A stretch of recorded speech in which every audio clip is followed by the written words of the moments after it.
We're setting records right now. We're getting more things approved than any president has ever done in the first 100 days. It's not even close.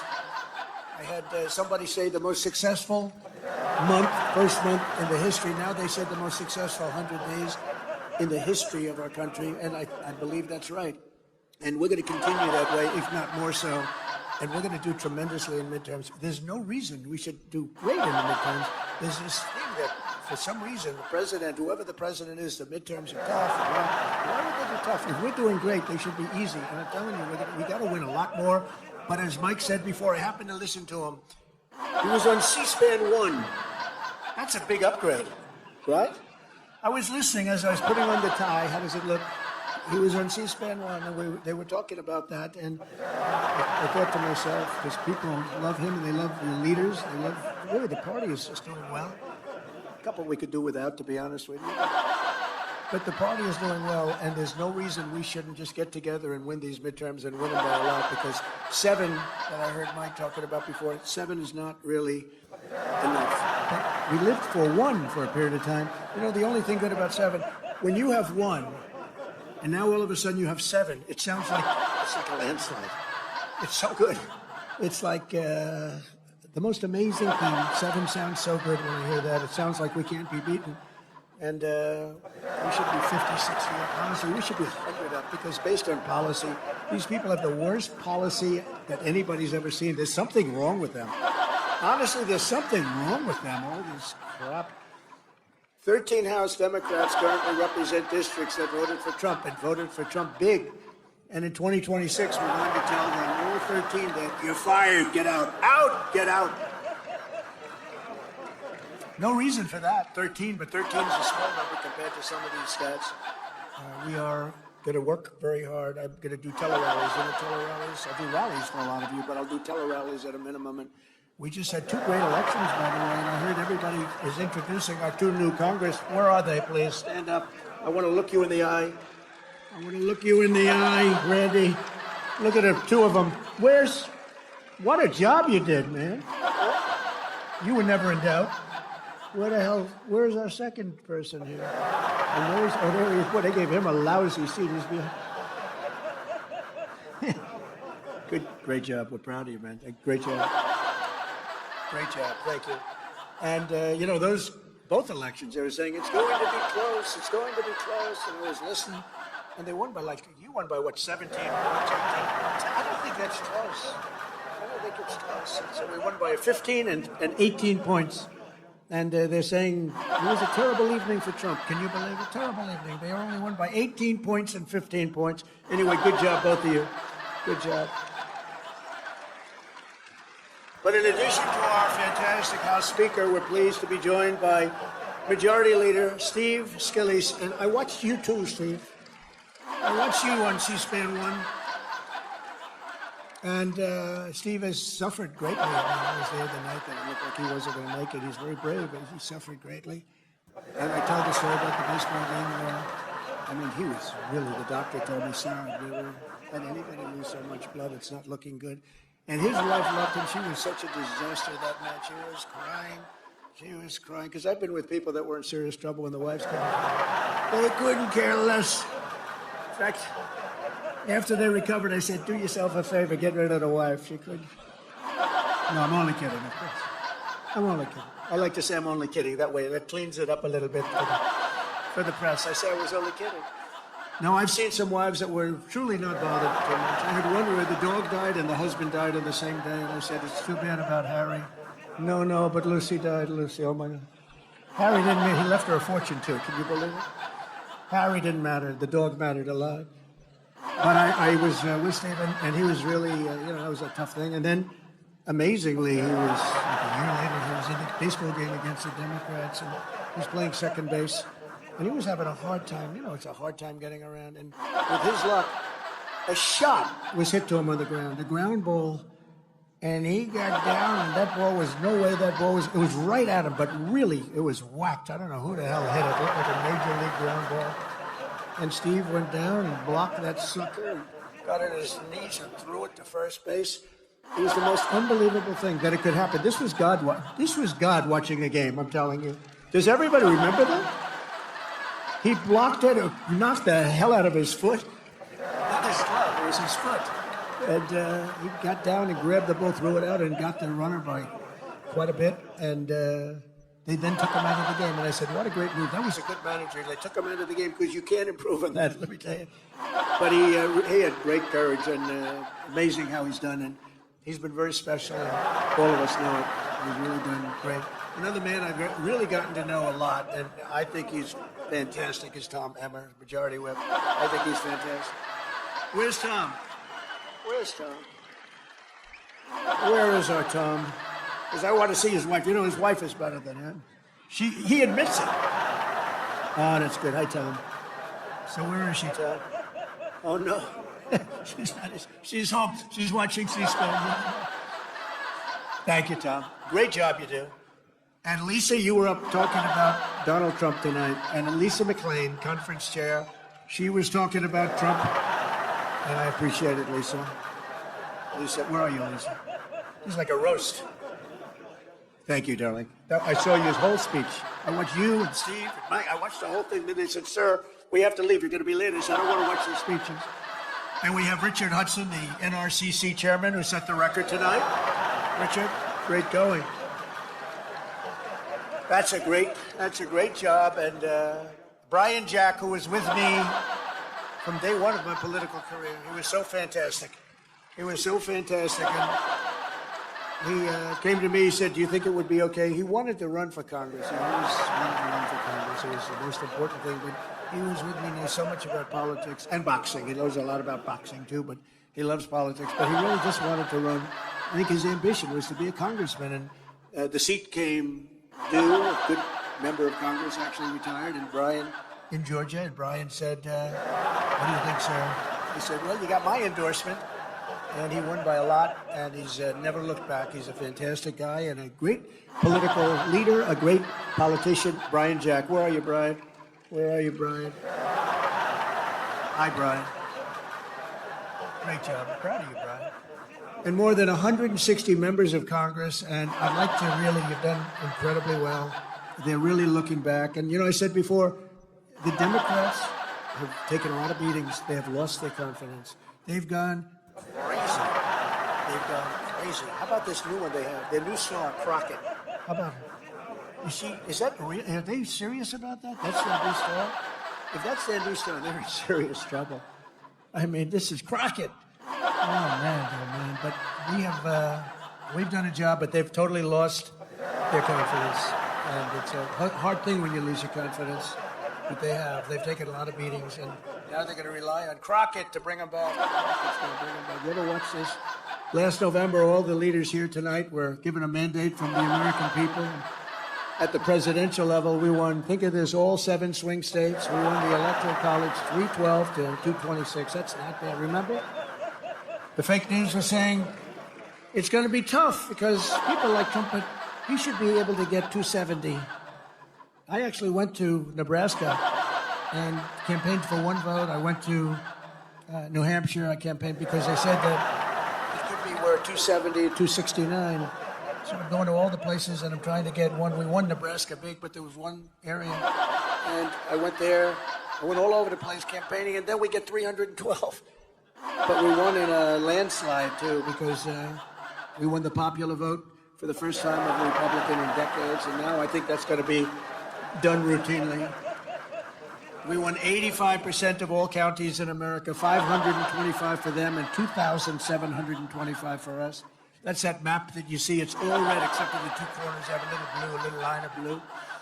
For the first time in history, all 50 states shifted toward the Republican Party. First time in history, it's never happened. It's a shift. It shifted Republican. And today there are more registered Republicans than any time in the history of our country. How good? How about that? Meanwhile, approval ratings for the Democrat Party have plunged to the lowest level ever recorded. They're at 26%. So you tell me about the midterms, right? 26, the lowest level ever for either party. The Republican Party is a much bigger party now than it was ever before. And I must say that it's the biggest now since you heard the name Donald J. Trump running as a politician. You heard the name before, but not as a politician. I said to my wife, I think I'm going to do this thing. Do I have your approval? Yes, darling, I think you'll win. See, she's a supportive First Lady. I don't know if she believed it or not, but she said it. She said, yes, darling, I think you'll win. How do you think I'll do? Oh, darling, you'll win very easily. Even though I've never done it before. I said, I have one problem. I've never done it before. She said, that doesn't matter. You're so talented. I said, thank you very much. This is why we get along. It's easy to get along like that. But we have far more people and far more enthusiasm than the party's ever had. I think I could almost say than any party's ever had. I don't think any party's ever had more enthusiasm than us and spirit. A lot of that's our leadership. The Democrats are a broken party with bad policy. They've lost so much, and look, both as politicians and as people, they've lost. The stage is set for a monumental victory for the Republicans in the midterms. And many of you, I guess most of you, and so many great congressmen and women here. We've got some senators here also. But many of you are, all of you are up. We've got to win. We've got to work really hard. We've got to win because there's no way they should be winning based on policy. And it's ultimately about policy. We simply have to keep our promises to the people, and we have to very simply put America first. Put America first.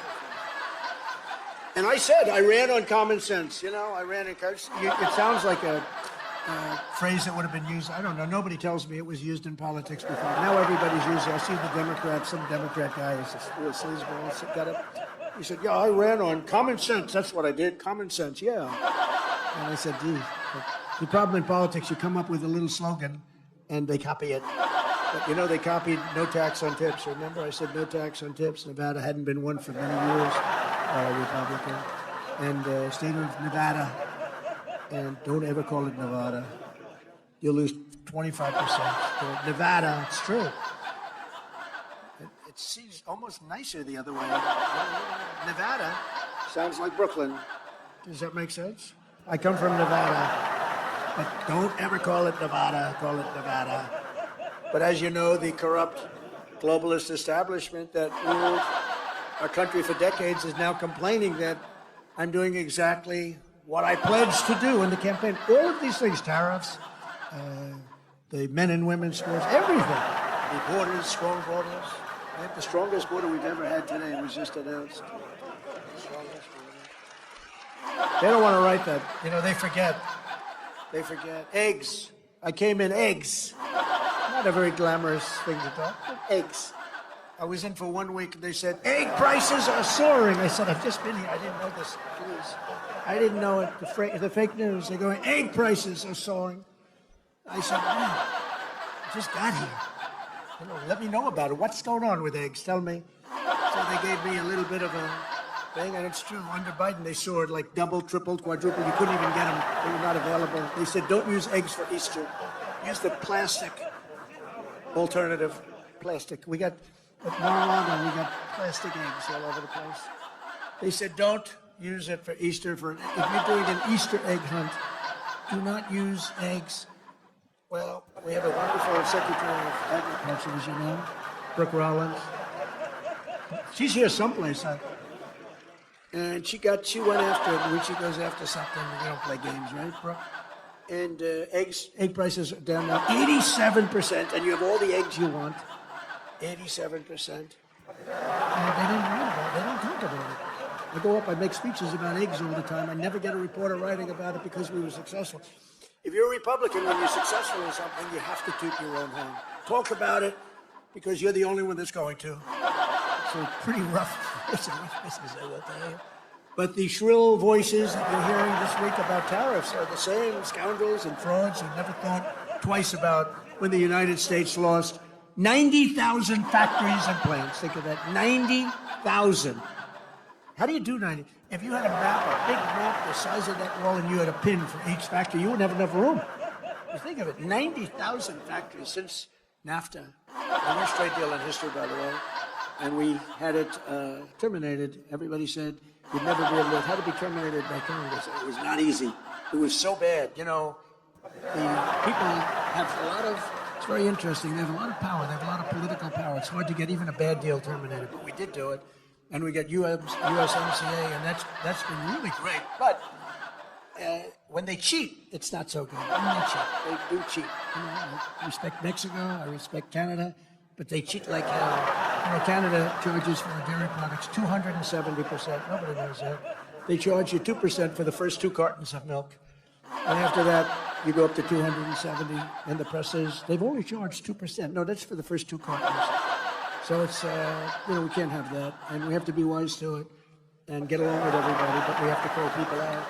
6 million manufacturing jobs were lost since NAFTA when 21 million illegal aliens poured across our borders. Think of that, many of whom were violent criminals, murderers, drug lords, and the mentally insane. Insane asylums were closed.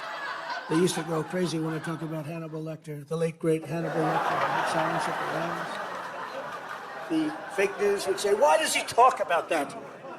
He's a fictional character. He's actually not. There are many of them that came across the book. He's actually not. But when the people went to the voting booth, then we understood why he talked about that, because they voted for us. They said, we don't want Hannibal Lecter in our country. Great Hannibal Lecter. He was a very important force. But the press would go absolutely crazy if I mentioned Hannibal Lecter's name, because they said he's a fictional character. No, but it was making a point. And the point is they're emptying mental institutions and insane asylums. Not anymore, they're not. Insane asylums into our country. We had numbers, the likes of which nobody's ever seen anything like it. Other countries, I deal with other countries all the time. I am right now on tariffs. They want to make a deal with us. We don't necessarily want to make a deal with them. We're happy the way we are, taking our $2 billion a day. But they want to make a deal with us, and they talk about it, and they say, we cannot believe that they had open borders. These are countries, they have borders, and they don't let people into their country. They can't understand that. They did it because they're sick or they're crazy. There's something really wrong with these people. But the same people now telling me about how to deal with China are the ones who sold out America for decades to China. For decades, they gave up to China. I'm the only one that China... You know how much? China's paid almost $700 billion in tariffs under me. And then they say, Donald Trump hasn't been tough on China. They say Trump hasn't been tough on Russia. Okay, here's the story. Nord Stream 2. Did anybody ever hear of it? It's the biggest pipeline in the world. I closed it. Russia had it. I closed it. Putin told me that's the worst thing. You're supposed to be friendly with me. I'd hate to see you as my enemy. I closed Nord Stream 2. When Biden got in, he opened it up immediately. It serviced all of Europe going to Germany. It serviced all of Europe. We closed it, and they say, oh, he wasn't tough on Russia. He was very tough on the sanctions and everything else. And by the way, just for your information, we're trying like hell to get the fighting stopped between Russia and Ukraine. A thing that never would have happened if the election wasn't rigged. We had a rigged election, and we can say it and say it loud and say it proud because the election was rigged, and we can't let that stuff happen anymore. Go to paper ballots. Go to same-day voting, go to voter ID, go to citizenship. You have to prove your citizenship, a little piece of paper, and you won't have it. Sort of disappointing because a lot of Republican governors, you could do that. Same-day voting, paper ballots, very sophisticated paper, actually. It's all watermark. Can't cheat. Very hard to cheat. France went that way. They were like us, and they were having very bad elections, very crooked elections. They had 37 million people that voted. They had a winner, they had a loser, they went home, that was it. 10 o'clock in the evening was over. With us, you ever see, we have these machines that cost a fortune. And they say, we think we're going to have the final vote tally in 2.5 weeks. Well, wait a minute, this is election day. You ever see where in California they were counting votes 4 weeks later? And then they say, and by the way, all paper costs 8% of the machines. Why is it that Republican governors are going to it, okay? What's going on with our Republican governors? If nothing else, you say, even if it was just the same, and it's not. It's, nothing's foolproof when it comes to voting, but it's pretty close. But it costs 8%. In other words, you can have your election 8% the cost of the machines, and you get an accurate count. So it's pretty amazing. They gave us NAFTA, mass illegal immigration, the Democrats did, the fake Paris Climate Accord, and the China's entry into the World Trade Organization. That was a wonderful day for us. China entered the World Trade. They've done pretty good. They didn't do things exactly by the books. And they were a developing nation. They still are. They say, we are a developing nation. We should be entitled to more. And our people say, oh, that's right, they're developing. They're not developing, we're developing. Look at some of our inner cities. We got to develop them. But we can't let The Democrats, they're away with this stuff. But we're developing more than they are. The globalists have been wrong about everything, and so I wear their attack on me because nobody has ever been attacked like a man named Donald J. Trump. In the history of our country, nobody's ever, but I wear it as a badge of honor. Nobody has ever been attacked. I was under more investigations than the late, great Al Capone. He was the most violent criminal. He was the most violent mob boss in history. And I was under investigation far more than him. It wasn't even close. Our opponents are not afraid that our America First policies will fail. They're terrified that our strategy will succeed and we're going to get bigger and stronger and better as a party. And that's what's happening. And that is what's happening. It's going to be something. And I'm actually looking forward to the midterms. I really are. We're going to prove that all of their treasonous years of betrayal will not be forgotten. Because it's treason. What they did is treason. When they allowed millions of people to pour in through open borders from all over the world, they came. To me, that's treason. What they've done to our country is unthinkable. The money we have to spend to take people out, and then we have judges that say, no, let Tren de Aragua come back into our country. They want him to come back in. Killers, they cut off a man's fingers because did you, sir, make a phone call to the police in Colorado? Yes, I did. You've attacked us and you've taken over our building. You took over real estate all over Colorado. You did, right? Give me your hand. Put the hand down. Boom. Cuts off his fingers. And they want him back. And how about the mix-up with the MS-13, where it wasn't a Tren de Aragua, it was an MS-13 killer. And they said, oh, they got it mixed up. Let's get him back into our country. No, we need people that are going to love our country. I'm proud to be the president for the workers, not the outsourcers. The president who stands up for Main Street, not Wall Street, who protects the middle class, not the political class, and who defends America, not trade cheaters all over the globe. They're trade cheaters. They cheated on us. They cheated with tariffs on us. They stole our money. They stole our jobs. And now people are going around saying, oh, we're not treating them right now. We're treating them very good, actually. They're lucky we're treating them so good. And now when I have tariffs, and I say, well, we're going to charge what they did. We're going to charge what they did. And then I say, I'm going to charge much less than they did. Believe me, we're actually being nice about it. But we're doing very well, better than we've ever done before. My job is not to maximize the profits of outsourcers and these foreign corporations are horrible. It's horrible what they're doing, but we're catching them. We're catching them by the dozens. My job is I have to defend the American dream, and I have to defend the American citizens. That's my job. I have to defend that. The American dream is never mentioned. It was mentioned for 4 years, and now it's being mentioned again, but it was never mentioned when we had Sleepy Joe in office. I used to have the hardest thing I had to do with Joe Biden is the nickname. Do I call him Sleepy Joe or Crooked Joe? Could we take a vote, please? Who wants to call him Crooked Joe? Who wants to call him Sleepy Joe? That's my problem. It's like the same. They both work. They both work beautifully. Joe had one ability that I didn't have. They said he was a good golfer. He's terrible. Somebody said the only time I got angry during our debate when he said he was a 6 handicap. He's not a 6. He's not a 36, okay? But he had one ability that I don't have. He was able to go to a beach, bathing suit and tow, because it looked like it was actually falling. Let it go. Had a hard time walking through the sand because, sand is heavy on your feet. Carrying one of those 6-ounce chairs that are made out of aluminum that if you weigh a little bit too much, it just cracks in the middle when you sit down. And he could sit down in a beach with photographers on the beach. He's the president, so he had a minimum of photographers, but he still had photographers. And he could fall asleep. Who the hell could do that? Who could fall asleep?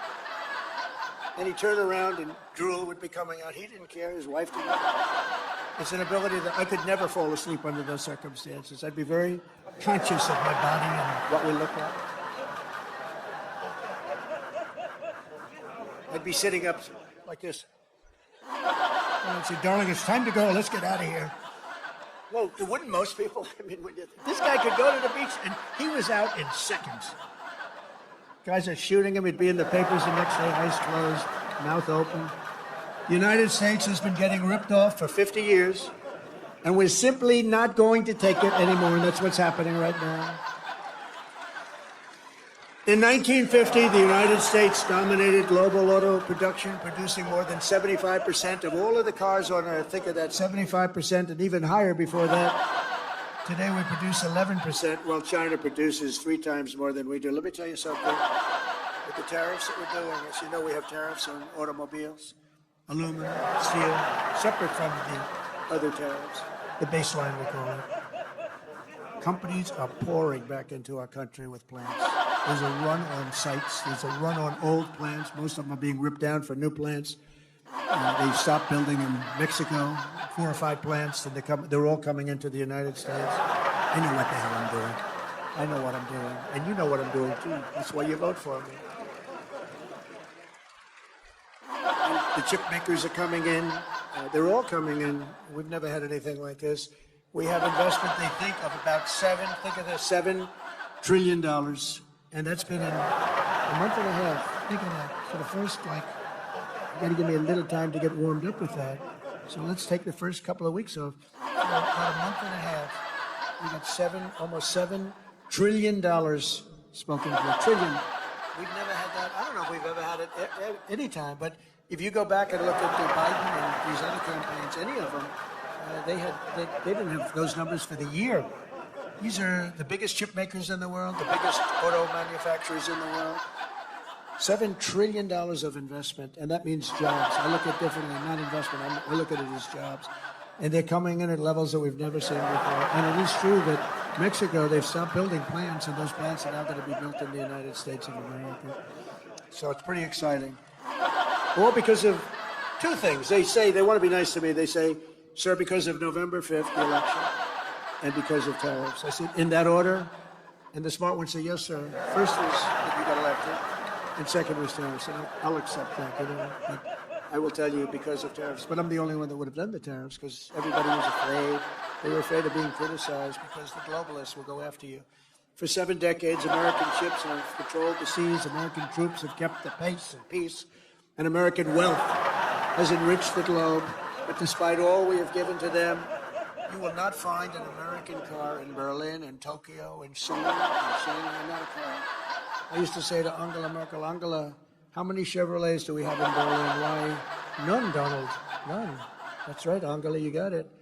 How many Chevrolets do you think we have in Munich, Angela? None, Donald. I said, you sent us 7 million cars last year.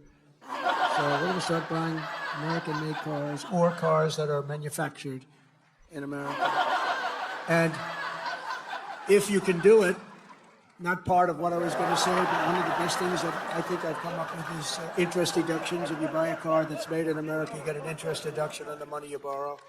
And I love it. I hope you can do it, Mike. I hope you can do it because I haven't bugged you about that. I've been talking about no tax on tips, no tax on Social Security, no tax on overtime.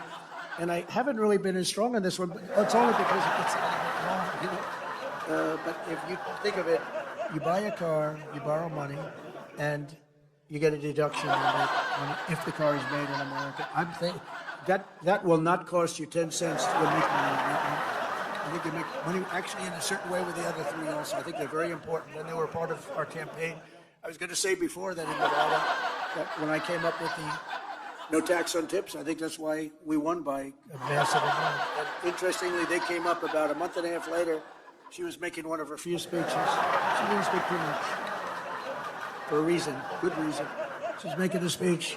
And in the middle, she said, oh, and by the way, we will have no tax on tips. That place booed the hell out of it. They said, you're a little late on that one. Because I was worried they'd copy me. It was so good. You know how it actually happened? Maybe I should tell the story quickly. I was in my building in Las Vegas. We have a great restaurant there. And this young, beautiful waitress, and you're not allowed to say beautiful because that's the end of your political career. If you call a young woman beautiful, that's the end of your career, but what the hell? She was beautiful, so she came up to me. And she said, hello, sir, it's so nice to have you at the hotel. I said, thank you. I had a group of people, some political people, actually. It's very interesting. And I said, how's everything going? She said, oh, it's so tough. They're after my tips. Who's after? The government. They're after my tips, constantly after my tips. They're after all of us for the tips. She said, sir, we should have no tax on tips. I said, say it again. What? We should have no tax. She said it. This was my consultant, waitress from my hotel. Most people go out and spend millions of dollars to come up with an idea. I said, she just said no tax on tips. That's the coolest thing I've ever had. So I went outside. There were a lot of, we finished our wonderful meal, steak. Went outside. And there were a lot of cameras, as there always are, unfortunately. I say, ladies and gentlemen, we're going to have a new policy all over the country, but specifically in Nevada. There will be no tax on tips, right? And the cameras went wild. Click, click, click, click, click. And we won the state by a lot, so I don't know. So I have to find that waitress and thank her. She was my consultant, except I didn't pay her $2 million like the other consultants that we all get screwed by. Even worse than the tariffs, other countries impose on the non-monetary barriers. That's a non-monetary. These are not financial. These are other things that they do so that you can't get your product in that country. And China, as you know, is one of the big offenders. And it's not all China. Look, I get along with President Xi. I have over the years, but you know, you just when COVID came, that was the end. That was it. That was called the bridge too far. But I've always had a good relationship with the president. I love this country. I love our country. So I love our country. Yes. I tell that to other leaders. You got to fight for your country. You got to fight for us. But we can't fight for you. We're fighting for other countries. We're trying to make them great without making us great. But those days are over. They steal our intellectual property. They rob our trade secrets. They manipulate their currency to levels that have never been seen before. Today it was announced that China is reducing its currency. Did you see that? Big, big. In other words, they're going to make up for it. They got every trick in the book. I'll tell you. You got to hand it to them. You got to hand it to them. They're manipulating the currency today as an offset against the tariffs. They're not supposed to do that. The game isn't supposed to be played that way. It makes it very hard for us. But in the end, it's not good because they have to buy oil. See, we don't need oil. We don't need oil and gas. We have more than any other country. They have to buy it. That's where it hurts them when they do that. It costs them twice as much. And they ship their products through every one of our trading partners, running up our deficits with these countries. They sell a lot. You know, when you put a tariff on them, they sell it like with steel. They were dumping tremendous amounts of steel into our country during my term. I saved every steel mill. We only have steel mills because of what I did. I put a high tariff on them. 25 and then 50%, and it stopped. It stopped. They were dumping so much steel, we would have lost every single steel mill. The people that like me best are the people in the steel business, but I think the auto business is going to be right there. I think chips are going to be there. I think pharmaceuticals are going to be there because, you know, we don't make our own pharmaceuticals, drugs, and other things to get better. They're made in other countries, and you pay a number. I mean, the same package in our country compared to like London and other places is sometimes 10 times more. 10 times more. Something that sells for $88 in London sells for $1,300 here, made in the same factory by the same company. And that's over. I told them all that's over. They put all of their research and development, they put everything. But what they don't tell you is that these other countries are smart. They say you can't charge more than $88, otherwise you can't sell the product. And the drug companies listen to them. But we're going to do something that we have to do. We're going to tariff our pharmaceuticals, and once we do that, they're going to come rushing back into our country because we're the big market. The advantage we have over everybody is that we're the big market. So we're going to be announcing very shortly a major tariff on pharmaceuticals, and when they hear that, they will leave China, they will leave other places because they have to sell. Most of their product is sold here. And they're going to be opening up their plants all over the place in our country. We're going to be announcing that. So that's breaking news. Ladies and gentlemen, we have breaking news. That's what's going to happen. What other presidents allow China to get away with is absolutely criminal, but I'm not like the other presidents, and it's not going to happen under President Trump. It's just not going to happen. After all of the abuses they've perpetrated, China's attempting to impose additional unjustified tariffs. But just so you understand, they all got rich because of tariffs. You know, now, when we do it, oh, it's so terrible what Trump is doing. It's so terrible. They got rich. And not only China, many countries. I mean, you look at Vietnam, you look at so many, I could name 50 right now. Biden couldn't do that. He couldn't name any. Name one country. Name any country. What's the name of our country? He doesn't know. That's why additional tariffs on Chinese goods are in place effective midnight tonight at 104%. until they make a deal with us. That's what it's going to be. I think they'll make a deal at some point. China will. They want to make a deal. They really do. They want to make a deal. They just don't know how to get it started because they're proud people. China will now pay a big number to our treasury. This is all taxes. And don't let them keep telling you that this is a tax on our people. I hate that. You know, they say it's a tax. No. Often, much of it is paid. And hey, look what happened during my first term. We had no inflation, and yet I took in hundreds of billions of dollars in tariffs and taxes from China. No other president got 10 cents in tariffs or taxes from China.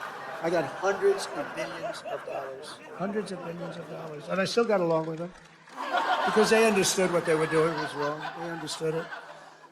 It's when you explain it, they say, I've had numerous leaders tell me, you're right, sir, I was waiting for you to bring this up. Because some of the trade deals that were made by predecessors as president were so bad, you almost wonder who did these deals. They were either crooked or stupid. There could be nothing else. They were either stupid or crooked. It's terrible, but it's all being changed. They changed a lot of it in the first 4 years, but it's all being changed. You know, in the first 4 years, we had the most successful country in history in terms of economics. We had an 88% increase in the stock markets. We had an 88% increase. There's never been any president that had an 88% increase. We had 88%, and a lot of happy people. And I think we're going to do much better than that this time, because this time I'm doing what I want to do with respect to the tariffs. I think we're going to do much better. And just remember the numbers. When you get up to $2 billion a day, $2 billion a day, they're saying, sir, can't be that good. It's the biggest transaction ever made.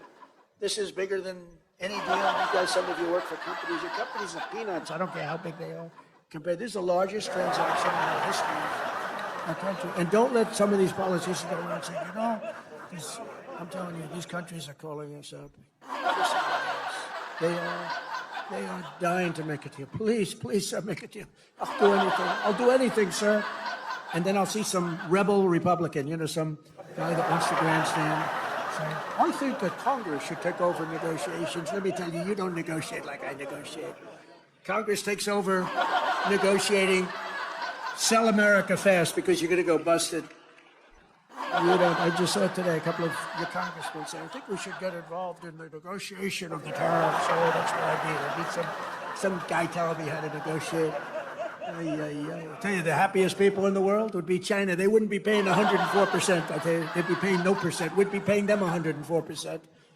That's the beauty of these guys. And even the concept of it hurts your negotiation. When they see a little story like that, they decide, no, it hurts your negotiation. Then the fake news wants to build it up, and it has no chance anyway. But we have to remain united. As I defend workers from unfair trade, House Republicans have a chance this week to bring trillions and trillions of dollars pouring back into America by pushing forward with the largest tax cuts in American history, which is what you're working on right now. The largest in American history. And you know, the reason we had, because we had a great first term, and amazing first term, but I saw that the other day that we had the most successful, I mean, I knew it anyway, but I saw that we had 88% increase. That's a tremendous increase. Think of that. And that's with all of the difficulties and all of the fake investigations and the Adam Shifty Shifts. Can you believe this guy? He's got the smallest neck I've ever seen. And the biggest head, we call him watermelon head. I'd say, how could that big fat face stand on a neck that looked like this finger? How can it? It was the weirdest thing. It's a mystery. Nobody can understand it. But he's one of the most dishonest human beings I've ever seen. And you know how we can allow people like that to run an office is a shame that we do. He was in charge of the witch hunt. You know, he was in charge of the fake witch hunt with Russia. It was a made-up story. Made up. Think of it. They make up a story. They know it's made up. It's gone on for a year and a half, 2 years. Russia. I knew nothing about it. The only thing I knew was that I taxed the pipeline that I told you about, that I put all sorts of sanctions and everything else. They never had a problem like they had with me. But it was Russia, constant, as a method of, what they did is that was the complaint about why she lost an election, because crooked Hillary was expected to win the election. They didn't see what we saw. We saw the biggest crowds in history gathering, only superseded by the crowds we just had. But here's a guy that goes out and he goes to an intelligence hearing or whatever you might call it, and it's supposed to be secret. He'd walk out, he'd either make a call off the record, just a crooked Adam, shifty shift. He's a shifty Adam. Or he'd just go out blatantly and have a news conference. And because it had to do with me and my family, he'd go out and have a news conference, and he said, now you've got to remember, he knows it's a hoax because he made it up with crooked hair. So he knows it's a hoax because we're dealing with human beings on the other side. It's a Donald Trump Jr., the son of the President of the United States, will spend many years in prison because of what he's done with Russia. Now, think of that statement on a human basis. I have a son, a young son, who is being told that he's going to prison on something he doesn't even know what they're talking about. He's a dad. I don't know what's going on. They keep talking about I'm involved with Russia. I don't know anything about Russia, I swear to you, Dad. And yet, Adam Schiff goes out and makes a statement about a hoax that he made up that he knows is false. How bad a human being do you have to be? They put my son and my family through that kind of trauma. These are bad people. These are sick degenerates. And I used to be much nicer to them. I gave them the benefit of the doubt, but I've just seen too much. They make up a story about Russia as a hoax. And eventually, now they've all admitted it was a hoax. One to the next one. That's Russia. But they know it's a hoax. And they say about a young man that he's going to spend the rest of his life in prison because of what he's done with Russia. He knows it's a hoax. How bad do you have to be to have that happen to your son? And, there's a bad effect on a family. You okay, Dan? Man, but I don't understand. They keep tying me to Russia. I don't know anything about Russia. He didn't know a damn thing about Russia. It's a disgraceful situation. That's why we got to kick their asses in the midterms, and we got to kick their asses again in 4 years. If we slash taxes on American workers and producers, our economy will soar, jobs will surge, manufacturing will boom, and our country will prosper like never, ever before. We got to get this big, beautiful deal done. We got to get it done. And get it done now. Don't wait 2 weeks. Don't wait 2 weeks. Bad things happen. Crazy things happen in politics. Just get the damn thing done and stop showboating. A couple of people want to... Sure, we got to get a little bit more. A little bit more, you know what you're going to get? You end up getting nothing. You end up getting a Democrat bill or worse.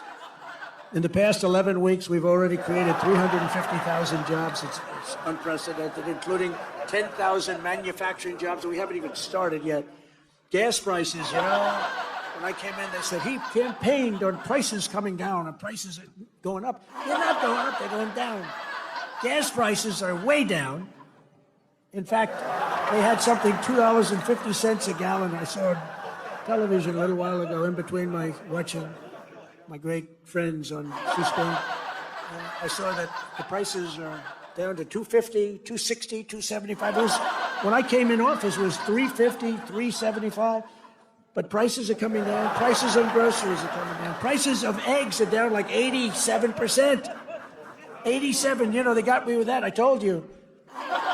Before I even got in office, they're down close to 87%, and core inflation has dropped to the lowest levels in 4 years. And as I said, we had no inflation in 4 years, despite the fact that I took in hundreds of billions of dollars in tariffs, so we hadn't even started yet. Nearly $6 trillion of new investment, and that number's now revised up to about 7. Apple, great company, is spending $500 billion because of tariffs. 500 billion, not 500 million. That's a lot. 500 million. When I first heard the number, I said, "You mean 500 million? You can build a lot of plants." I said, 500 billion. 500 billion. TSMC, the biggest, most powerful chip maker in the world. This is without that stupid Chip Act, where they say, "Here's billions of dollars to a company that doesn't need it." These chip companies are loaded. They give these companies billions of dollars to build a plant in the United States. They don't build them in the United States. They keep the money. It looks good. They give them billions. No. TSMC, I gave them no money. Great company. Most powerful in the world. Biggest chip company in the world. They're spending $200 billion in Arizona building one of the biggest plants in the world. And that's without money. All I did is say, if you don't build your plant here, you're going to pay that big tax. 25, maybe 50, maybe 75, maybe 100%. NVIDIA is investing hundreds of billions of dollars. Johnson & Johnson is investing $55 billion. Eli Lilly is investing $27 billion. The MAC is investing $20 billion. We have billions and billions being invested by Merck, Clarios, Stellantis, General Motors, Honda, Nissan, Hyundai. All are putting in billions and billions and billions of dollars. They're buying sites all over that building because they don't want to have to pay 25 and 50% tariffs. They're all doing it. And I think they also have confidence in the country. They have a president that they have confidence in. I know many of them. With the help of people in this room, we are one big, beautiful bill signing away from the greatest economy in the history of the world.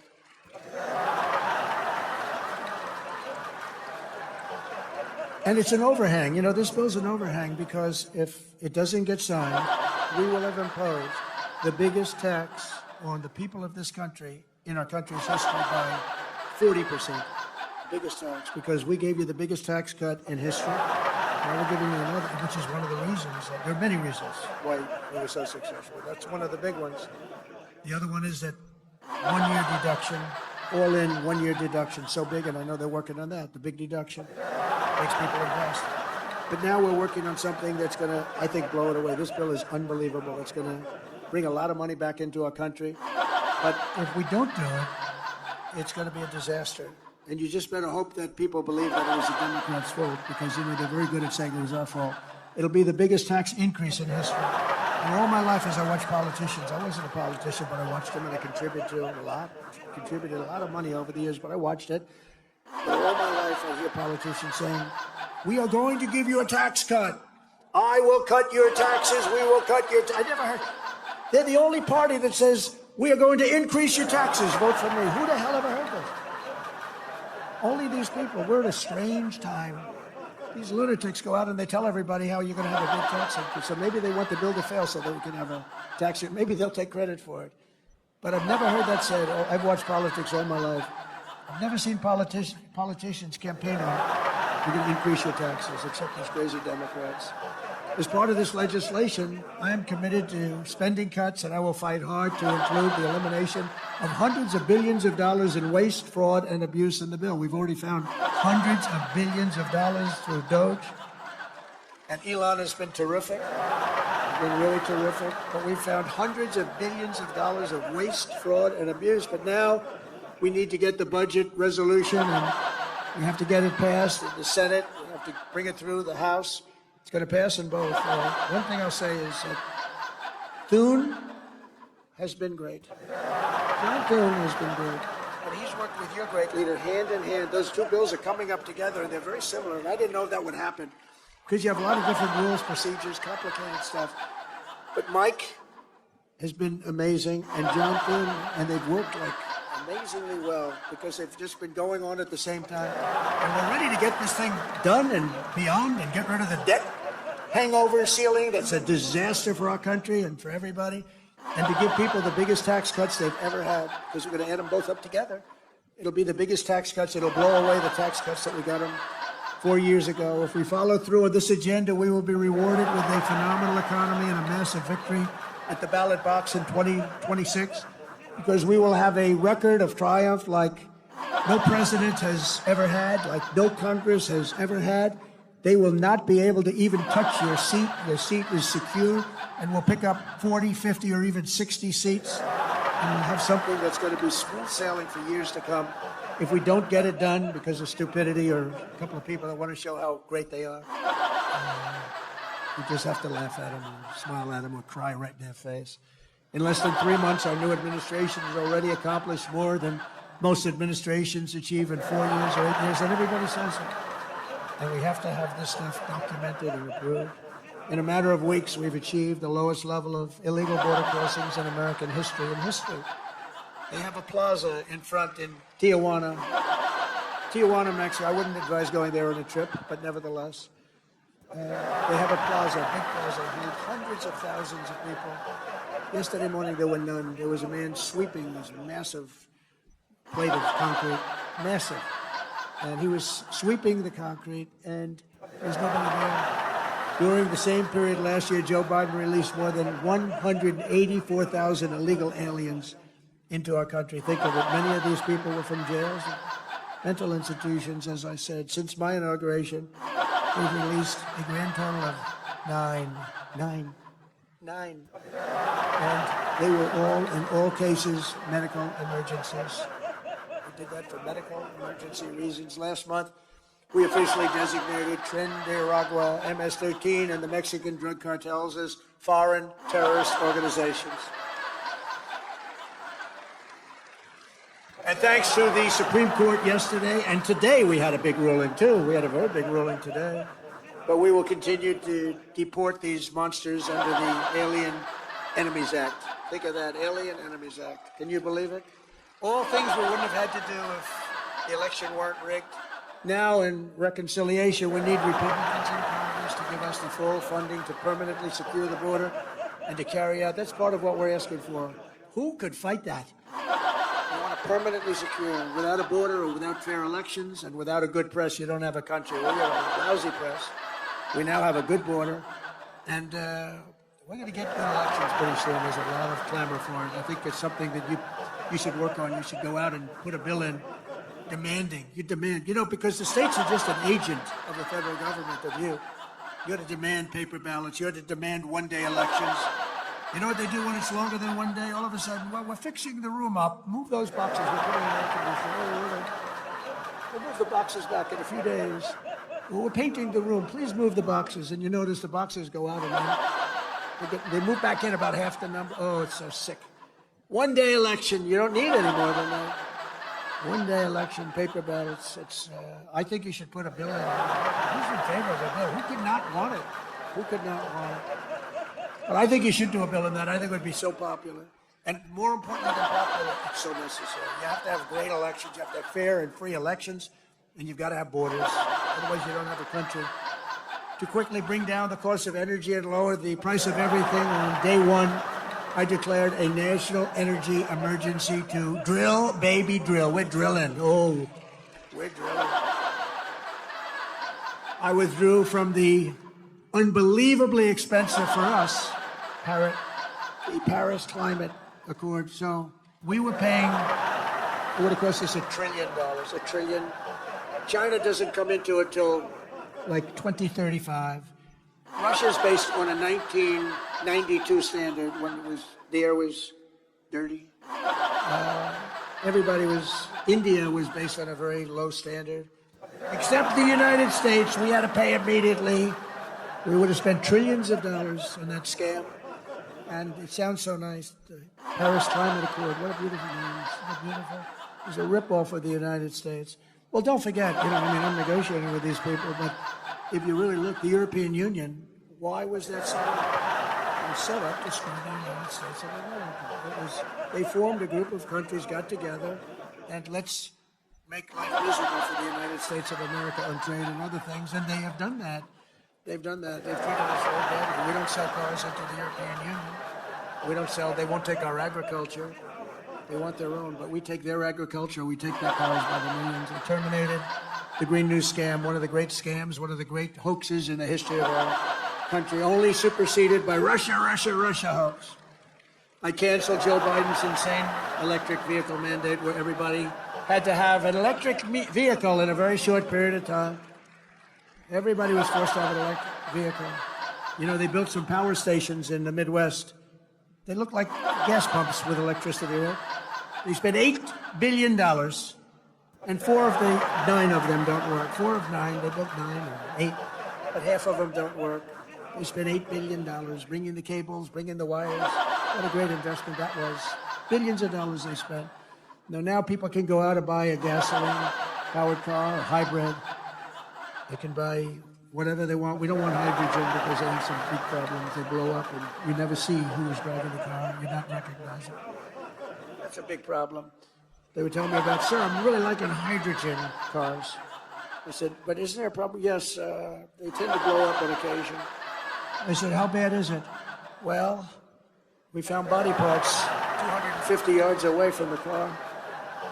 We think it was Mr. Jones, but we're going to go to see his dentist and see if we can. So if you have one of those incidents, let's forget it, right? It's a bomb. It's a bomb. I don't want him to work. I actually said, don't work on it. Between that and windmills, you can have windmills too. Most expensive form of energy ever. Anybody have a windmill by your house? Congratulations, you'll never sell your house. And today I signed historic executive orders to unleash coal production to the highest levels ever. Because, you know, coal is the most powerful thing. We have more of it than any. We have more liquid gold under our feet, oil and gas, and we have more coal than any other country. No other country has as much as we have. All different forms of coal. And take a look at China. They're building 2 coal plants a week. Think of that, 2 a week. We are screwing around with wind. Oh, wind. These people are crazy. They say, oh, it's great for the environment. It kills all your birds. You want to see a bird cemetery? Walk under a windmill sometime. Birds all over the place. They're screaming for help. They got whacked. The environmentalists, it's an environmental dream. You know why? Because you're never going to have energy. They're the most expensive form of energy there is. 10 times more expensive than clean natural gas. 10 times much more expensive than coal. And they're very unreliable. Like if they wanted to watch us tonight on television. Alice, I want to watch the president tonight. I'm sorry, darling, but the windows aren't blowing. We're going to give them confidence to do what they have to do long into the future because coal is going to be a big factor in our country now. You know, it does give us our electricity because there's nothing like coal in terms of power, but it's going to be clean, beautiful coal, like our bill. It's going to be clean and beautiful. Coal miners, and by the way, they've made tremendous progress with also coal in terms of clean coal. But the coal miners standing alongside of me this afternoon in the White House, they were incredible. They were a beautiful sight to behold. These are really great American patriots, beautiful guys. I didn't want to have any arm wrestling contests with any of them, I can tell you that. They're good, strong guys. That's what they want to do. They love to dig coal. That's what they want to do. They don't want to do gadgets and widgets and wadgets. They don't want to build cell phones with their hands, their big, strong hands, and doing a little thing. Remember when Hillary Clinton went to West Virginia? And she had decimated them 3 weeks before in, like, some state where they make little tiny circuit boards. And she said, we're going to teach the miners in West Virginia how to make a circuit board. Little tiny things. He said, we're going to teach them. And then she went to West Virginia. She was in the campaign. And she had to go there. Do you remember that stop? It was memorable. It was one of the worst. Did they go after her? And one of the miners said, I don't want to do anything else but dig coal. I want to dig coal. They said it. That's what they love. They love doing it. It's like that in a lot of industries. People love doing what they're doing. They want to dig coal. That's what they want. They don't mind going deep in earth. They feel comfortable. Me, I could do without it. But they feel comfortable. They're incredible people, actually. Hard-working, incredible people. And we're giving them their lives back. We've also begun the largest deregulation campaign in history. For every 1 new regulation, I've directed that 10 old regulations must be eliminated before the first one can go into effect. And we're working tirelessly to restore peace through strength and bring back the hostages held captive abroad. We've brought a lot of them back already, but what a sad situation that is. What a sad situation that is. It would have never happened if I were president. October 7th would have never happened. And I said Russia-Ukraine would have never happened. All this stuff, inflation would have never happened. Afghanistan disaster would have never happened. Most embarrassing moment in the history of our country. Not leaving. I was going to leave.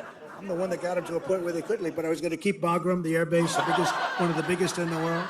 I was going to keep it